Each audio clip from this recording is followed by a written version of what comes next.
يعني انتو، أنا صار لي يومين ما موجودة، اليوم جيت، هذا اليوم الثالث اجيتكم، بس هاليومين ما شاء الله السوشيال ميديا مقلوبة، الناس كلها تحكي بالموضوع، الموضوع اللي يعني ما احكي لكم ايش قد مهم.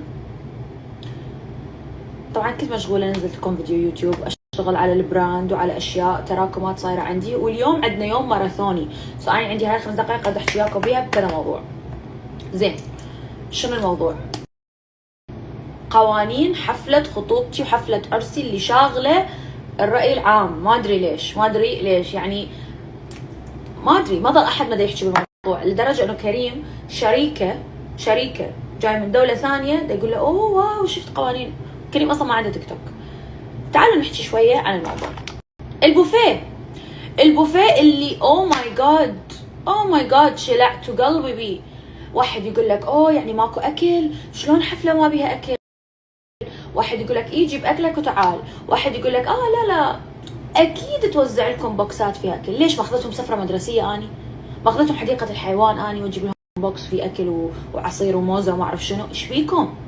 ايش بيكم؟ اني انسانة ما احب البوفيه. ليش ما احب البوفيه؟ اولا هاي خطوبتي وعرسي، كل واحد عنده اسباب يقرر اشياء تناسبه. اني ما احب البوفيه. ليش ما احب البوفيه؟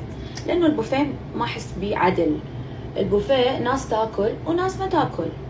البوفيه يكون عليه زحمة وضجة وهوسة، واني ما احب هذا الشيء. بس احب يكون الكل متساوي، الكل ياخذ نفس الفرصة، الكل يكون عنده كل خيارات الاكل ياكل منها.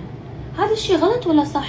انه اني اريد ضيوفي يعيشون احلى تجربة، اكثر تجربة حلوة اني ممكن اقدمها لضيوفي اريد اقدمها لهم. بالعكس، البوفيه اذا اريد اسوي بوفيه ارخص لي، وتقدرون تسألون كل ويدنج بلانرز، كل الناس اللي تسوي حفلات، اسألوهم.